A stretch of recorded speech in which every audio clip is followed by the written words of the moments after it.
ನೋಡಿ, ಈಗೆಲ್ಲ ಓಕೆ, ಈಗ ಹಿಂಡಾಕಿದ್ರ ನೀವು. ಇವತ್ತೇನು ಮಾಡಬೇಕು ನೋಡ್ಕೊಳ್ಳಿ. ಆತನ ಶಬ್ದಕ್ಕೆ ಕಿವಿಗೊಟ್ಟರೆ, ಆತನ ಶಬ್ದಕ್ಕೆ ನೀವೇನ್ ಮಾಡಬೇಕು? ಕಿವಿಗೊಟ್ಟರೆ ಕಿವಿಗೊಡಬೇಕು. ಎಷ್ಟೋ ಒಳ್ಳೆಯದು. ನೀವು ಆತನ ಶಬ್ದಕ್ಕೆ ಕಿವಿಗೊಟ್ಟರೆ ಎಷ್ಟೋ ಒಳ್ಳೇದು. ಹಂಗಾದ್ರೆ ನಿಮ್ಗೆ ಒಳ್ಳೇದಾಗ್ತದೆ. ಎಷ್ಟೋ ಒಳ್ಳೇದಾಗಿಲ್ಲ. ಇವತ್ತಾಗಿದೆ, ಮೊನ್ನೆ ಸ್ವಲ್ಪ ಆಗಿದೆ, ಹೋದ ವಾರದಲ್ಲಿ ಸ್ವಲ್ಪ ಆಗಿದೆ, ಹೋದ ಜನವರಿಯಲ್ಲಿ ಸ್ವಲ್ಪ ಆಗಿದೆ. 2025 ಹುಡುಕ್ಬಿಟ್ರೆ ಒಂದು ತಿಂಗಳಿಗೆ 30 ದಿನ ಇರ್ತದೆ. ಅದ್ರಲ್ಲಿ ಯಾವ್ದು 4 ದಿನ ಮಾತ್ರ ನಾವು ಸಮಾಧಾನವಾಗಿದ್ದು, ಸಂತೋಷವಾಗಿದ್ದು. ಒಂದು 10 ದಿನ ಊಟ ತಿಂದಿರ್ತೀವಿ 3 ಹೊತ್ತು. ಇನ್ನ 20 ದಿನ ಏನಿಲ್ಲ, 2 ಹೊತ್ತು ತಿಂದ್ರೆ ಇನ್ನೊಂದು ದಿನದಲ್ಲಿ ಒಂದೇ ಹೊತ್ತು ಊಟ ತಿಂದಿರ್ತೀವಿ. ಬೆಳಗ್ಗೆ ಖುಷಿ ಖುಷಿಯಾಗಿದ್ರೆ ರಾತ್ರಿ ಏನ್ ಮಾಡ್ತಿರ್ತೀವಿ? ಕಣ್ಣೀರು ಇಡ್ತಿರ್ತೀವಿ. Price lord. ಕೆಲವರೆಲ್ಲ ಹಂಗೆ. ಪಾಸ್ಟರ್ ಇದೆಲ್ಲ ಏನ್ ಗೊತ್ತಾಗ್ಬಿಡ್ತು ಪಾಸ್ಟರ್ ನಿಮ್ಗೆ? ಹೋದ ವಾರ ಎಲ್ಲ ನಾನು 3 ಹೊತ್ತು ತಿನ್ನಿಲ್ಲ, ಕಣ್ಣೀರಲ್ಲಿದ್ದೆ, ಬೇಸರದಲ್ಲಿದ್ರೆ. ಏನ್ ಗೊತ್ತಾಯ್ತು ನಿಮ್ಗೆ? ನೀವು ಬೋಂಡ ತರ ಬಡೆ ತರ ಮುಖ ಇಟ್ಕೊಂಡಿದ್ರೆ ಅವಾಗಲೇ ಗೊತ್ತಾಗ್ಬಿಡುತ್ತೆ ನಿಮ್ಗೆ. Price lord. ಬಿಸಿ ವಡೆನೇ ಒಂಥರ ಇರ್ತದೆ, ಆರೋಗ್ಯರ ವಡೆ ತರ ಹೆಂಗಿರ್ತದೆ ಇವಾಗ? ಆರೋಗ್ಯರ ವಡೆ ತರ ಇದ್ದೀರ. Praise Lord. ನೀವು ಇವತ್ತು ಆತನ ಶಬ್ದಕ್ಕೆ ನೀವು ಕಿವಿಗೊಟ್ರೆ ಎಷ್ಟೋ ಒಳ್ಳೇದು.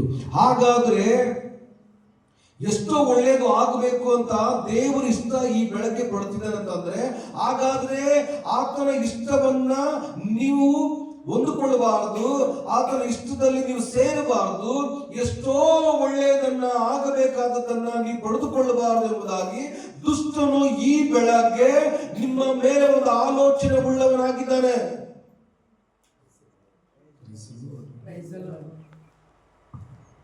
ಹಾಗಾದ್ರೆ ದೇವರು ಹೇಳ್ತಾ ಇದ್ದಾರೆ, ನಿಮ್ಗೇನು ನಾನು ಎಷ್ಟೋ ಒಳ್ಳೆಯದನ್ನ ಮಾಡ್ಬೇಕಂತಿದ್ದೀನಿ. ಆದರೆ ಸಾತಾನ್ ಏನ್ ಯೋಚನೆ ಮಾಡಿದ್ದಾನೆ ನಿಮ್ಮ ಕುರಿತಾಗಿ?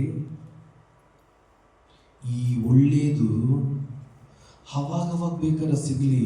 ಎಷ್ಟೋ ಒಳ್ಳೇದು ನಿಮ್ಗೆ ಆಗ್ಬಿಟ್ರೆ ವರ್ಷಕ್ಕಾಗುವಂಥದ್ದು, 10 ವರ್ಷಕ್ಕಾಗುವಂಥದ್ದು, ನೀನು ಸಾಯೋವರೆಗೂ ಆಗತಕ್ಕಂಥ ಆಶೀರ್ವಾದವನ್ನ ನೀನು ಹೊಂದ್ಕೊಳ್ಬಿಡ್ತೀಯಲ್ಲ, ಅದಕ್ಕೆ ನಾನು ಇವತ್ತು ನಿನ್ನನ್ನು ಬಿಡಲ್ಲ.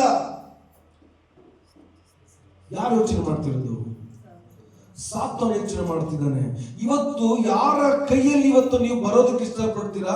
ಇಲ್ಲ ಯಾರ ಕೈಯಲ್ಲಿ ಸಿಗಾಕೊಳ್ಳೋದಕ್ಕೆ ನೀವು ಇಷ್ಟಪಡ್ತೀರಾ? ಇಲ್ಲ ದೇವರ ಕರದಲ್ಲಿ ನೀವು ಬರೋದಕ್ಕೆ ಒಪ್ಪಿಸ್ಕೊಡ್ತೀರಾ? ಇಲ್ಲ ಸೈತಾನನ ಕೈಯಲ್ಲಿ ಸಿಗಾಕೊಳ್ಳೋದಕ್ಕೆ ನೀವು ಇಷ್ಟಪಡ್ತೀರಾ? ಈ ಬೆಳಗ್ಗೆ ನೀವು ತೀರ್ಮಾನ ಮಾಡ್ಕೊಳ್ಳಿ. ವಾಕ್ಯ ಹಾಗೆ ಹೇಳುತ್ತೆ, ನೀವು ಇವತ್ತು ಯೇಸು ಕ್ರಿಸ್ತನ ಶಬ್ದಕ್ಕೆ ಏನ್ ಕೊಡ್ಬೇಕಂತೆ? ಕಿವಿಗೊಟ್ರೆ ಬಹಳ ಒಳ್ಳೆಯದು.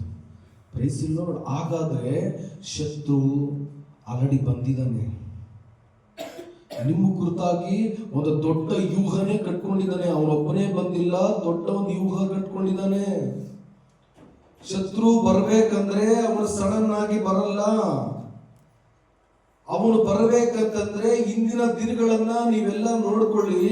ಇಂದಿನ ದಿನಗಳಲ್ಲಿ ಆ ಒಂದು ಸೈತಾನಿಗೆ ಸಂಬಂಧಪಟ್ಟಂತಹ ಕಾರ್ಯಗಳು, ಗುಣಗಳು, ಸ್ವಭಾವಗಳು, ನಡತೆಗಳು, ಸೊಟ್ಟವಾದ ಮಾರ್ಗಗಳೆಲ್ಲ ನೀವು ತಪ್ಪಿರೋದ್ರಿಂದಾನೇ ಆ ಒಂದು ಶತ್ರು ಹೋಗಿ ಒಂದು ದೊಡ್ಡ ಗುಂಪನ್ನ ಕರ್ಕೊಂಡು ಬಂದು ನಿಮಗೋಸ್ಕರವಾಗಿ ಒಂದು ಚರ್ಚೆ ಮಾಡ್ತಾ ಇದ್ದಾನೆ. Praise Lord. Praise Lord. ಹಾಗಾದ್ರೆ ದೇವರ ಸಮ್ಮುಖದಲ್ಲಿ ಬೆಳಗ್ಗೆ ನೀವು ಯಾವುದರಲ್ಲಿ ಇವತ್ತು ಒಳಪಟ್ಟಿದ್ರ, ಯಾವುದರಲ್ಲಿ ಇವತ್ತು ನೀವು ತಪ್ಪಕ್ಕೆ ಸಿಗಾಕೊಂಡಿರೋ? ಮಾತಲ್ಲ, ಕಣ್ಣಲ್ಲ, ಬಾಯಲ್ಲ, ಹೃದಯದಲ್ಲ, ವಸ್ತ್ರದಲ್ಲ, ಊಟದಲ್ಲ, ನಿಮ್ಮ ಸಂಭಾಷಣೆಗಳಲ್ಲ, ಇಲ್ಲ ನಿಮ್ಮ ನಡಿಗೆಗಳಲ್ಲ, ನಿಮ್ಮ ನಡತೆಗಳಲ್ಲ. ಯಾವುದರಲ್ಲಿ ಇವತ್ತು ನೀವು ದೇವರ ಮುಂದೆ ತಪ್ಪಿತಸ್ಥರಾಗಿ ನೀವು ಕಾಣಿಸ್ತಾ ಇದ್ದೀರಾ? ಆ ತಪ್ಪಿತಸ್ಥ ಮನೋಭಾವ ನಿಮ್ಮ ಒಳಗಡೆ, ಆ ಸ್ವಭಾವ ಇರೋದ್ರಿಂದ ಆ